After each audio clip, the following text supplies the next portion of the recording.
La Organización Mundial de la Salud define las anemias como la disminución de la hemoglobina, dos desviaciones estándar, teniendo en cuenta edad del paciente, sexo del paciente, estado fisiológico del paciente y el lugar de procedencia del paciente. De esta forma entonces se entiende que debe existir diferencias entre pacientes más jóvenes, es decir, los niños nacen con una hemoglobina superior, la hemoglobina más elevada que puede tener un ser humano, entre 140 gramos por litro como mínimo hasta 200 gramos por litro, o como la población entiende, 14 gramos por decilitro a 20 gramos por decilitro. A medida que el paciente avanza, pues entonces la hemoglobina suele caer a los 3 meses para luego comenzar a elevarse.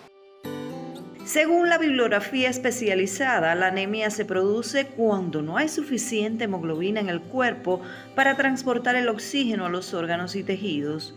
Puede ser causada por un padecimiento hematológico o una manifestación secundaria de muchas enfermedades. Algunos de sus tipos pueden ser graves e incluso mortales si no se diagnostican y tratan.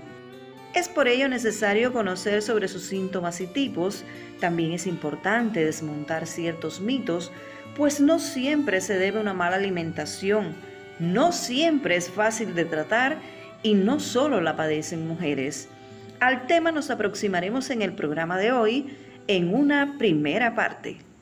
No es lo mismo un hombre que una mujer. Los hombres suelen tener una mayor masa muscular y por tanto la hemoglobina tiene que ser superior a la de las mujeres. Y las mujeres, además de la menor masa muscular, pues también tienen el estado fisiológico de la menstruación que provoca que tenga menor hemoglobina. Y en dependencia del hábitat del paciente o a la procedencia del paciente, pues se considera que debe aumentar por cada 1 kilómetro o 1000 metros que esté sobre el nivel del mar 1.5 aproximadamente gramos por decilitro de la hemoglobina. Por eso entonces que no se debe evaluar igual un paciente que viva a 4 kilómetros por encima del nivel del mar a un paciente que viva a nivel del mar. Así que teniendo en cuenta esos parámetros, pues entonces se define así la anemia. Por eso es que no existe una cifra fija para definirla. Bien, nosotros en nuestro país pues consideramos pacientes que tengan mujeres por debajo de 115 gramos por decilitro la anemia y en los hombres por debajo de 120, aunque estas cifras pueden cambiar en alguna literatura. Se considera que las mujeres pueden ser por debajo de 120 y el hombre por debajo de 125 o de 12.5.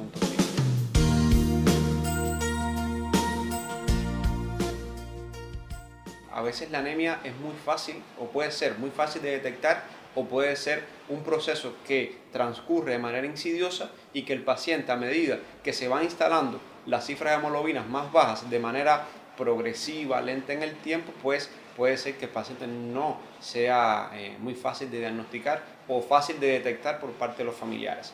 Bien, generalmente las anemias carenciales son anemias que se instalan lentas en el tiempo. Te ve un paciente con palidez y ese suele ser el primer signo que los familiares detectan. Otros elementos que pueden aparecer en los pacientes es taquicardia, que en los niños es muy difícil de detectársela, sobre todo porque tienen taquicardia al inicio de la vida. Después eso va cambiando cuando se establece la adolescencia, ya el paciente pues es más fácil de detectar este signo, que también aparece en dependencia de las cifras de hemoglobina, porque si son cifras no muy bajas de hemoglobina, pues simplemente no aparece taquicardia. Puede aparecer falta de aire, sobre todo cuando se realizan esfuerzos físicos.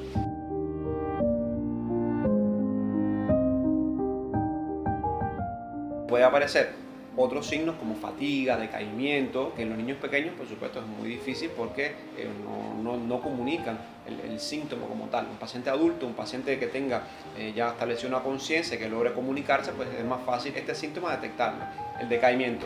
Otra cosa que puede suceder, sobre todo con la anemia ferropénica, es que suele producir insomnio.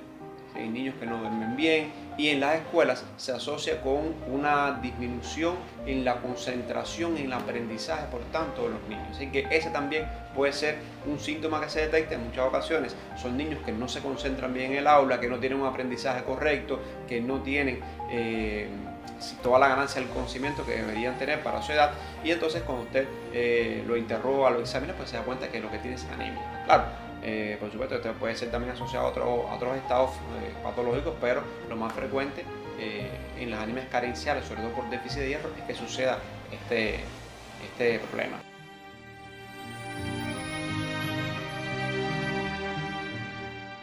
Y bueno, otra cosa que puede aparecer en los niños más pequeños es la pica. La pica es conocida en medicina, bueno, es el hábito alimenticio de comer cosas que no son normales comer. La más frecuente de todas las picas pues es la geofagia, así que el paciente come tierra, sobre todo los niños pequeños, por supuesto. Un niño más grande pues no se da cuenta que comer tierra no es normal.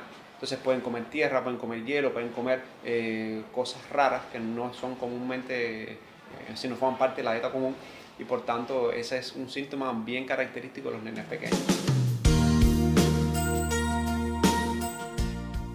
Ya después con la anemia megaloblástica pues pueden aparecer otras sintomatologías, puede haber pelo quebradizo, pelo frágil, puede haber una palidez que no es la misma palidez que la anemia ferropénica. La palidez de la anemia megaloblástica suele ser una palidez color limón, así, porque además de la palidez que existe por la caída de la hemoglobina, pues también esos pacientes suelen tener un tinte subictérico asociado, así que están una coloración amarilla de la piel, y como se combinan con ese tinte, pues simplemente da esa coloración que se define así en la literatura como verde limón.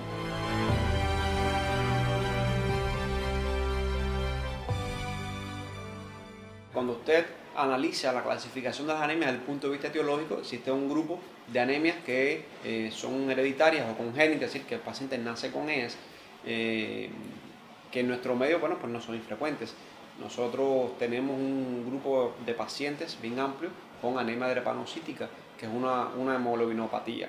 Bien, es una anemia hereditaria, autosómica recesiva, así que lo van a aportar aquellos pacientes que ambos padres tienen el gen para la ciclemia.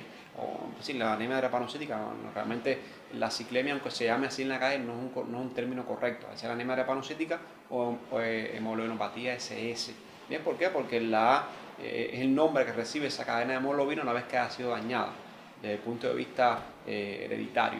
Hay un cambio de un aminoácido, y ese cambio de aminoácido es suficiente entonces para producir un cambio conformacional en la cadena beta de la hemoglobina.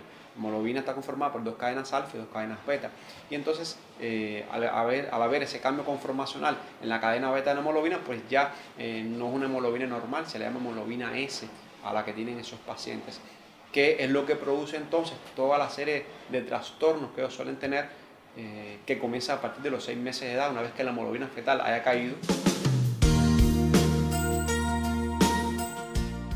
Él estuvo bien hasta los 4 años. Empezó con pálido, que no podía casi caminar, y yo lo traigo acá y me hacen unos análisis y salió la hemoglobina 6. Mi mamá es portadora de ciclemia, quiere decir que ya eso viene en la genética, pero nunca se supo en las pruebas que hacen en el embarazo de que él era ciclemia. Hace 14 años que estamos, hemos pasado por muchos procesos, demasiados. Este último llevamos desde el 21 de agosto, estamos con crisis nicta, ha hecho crisis que nunca había hecho, todas juntas, porque también ya tiene 18 años. Y parece que esto del desarrollo lo ha desencadenado muchas cosas.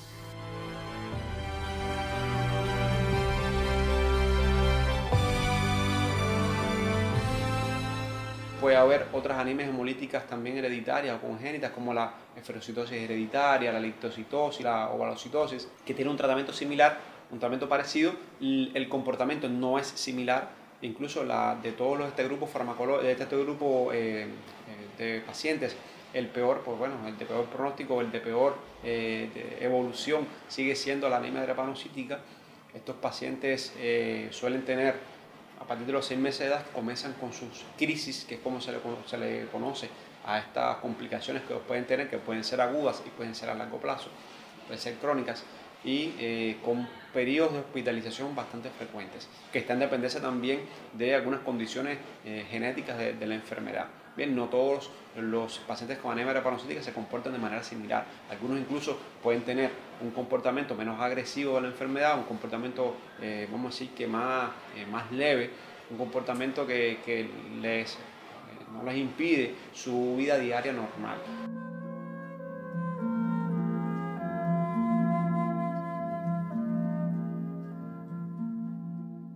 Cuando te adaptas a vivir con eso es normal, porque él tiene una hemoglobina normalmente de 7, 6 y pico, 7, pero él es como si la tuviese alta. ¿Ves? Su organismo está adaptado a eso.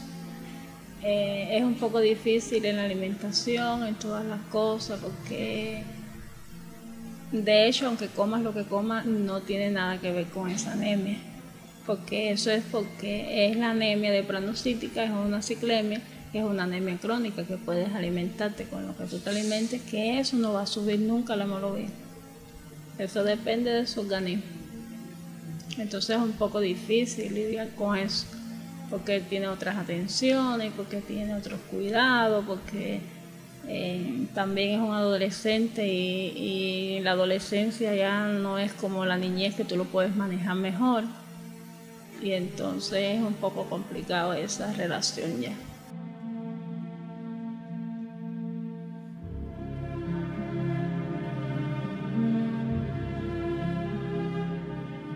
Y a medida entonces que el niño va avanzando en la lactancia, así como un proceso de lactancia que es durante el primer año, a partir de los 6 meses de edad ya debe tener una hemoglobina superior a las 115 gramos por litro. Por debajo de esa cifra, por supuesto, se considera anemia. Entonces, cuando el niño va avanzando de edad hasta la adolescencia, pues ya debe tener la hemoglobina normal de un adulto. El diagnóstico de la anemia, por supuesto, es muy fácil. Usted lo único que tiene que hacer es cuantificar la hemoglobina y el hematocrito, que es la masa eritrocitaria. Si la hemoglobina está baja, pues ya el diagnóstico de la anemia está establecido. Lo importante de las anemias no es establecer el diagnóstico de la anemia, sino el tipo de anemia que el paciente tiene. Porque si usted no detecta el tipo de anemia, por supuesto el tratamiento pues no va a estar correcto. Y si usted además no detecta la causa de la anemia, pues vuelve a aparecer. Una vez que usted la trata, vuelve a aparecer la anemia porque la causa no fue corregida. Y toda la literatura y todos los protocolos hablan a favor de, al mismo tiempo que se estudia la anemia, estudiar la causa de la anemia.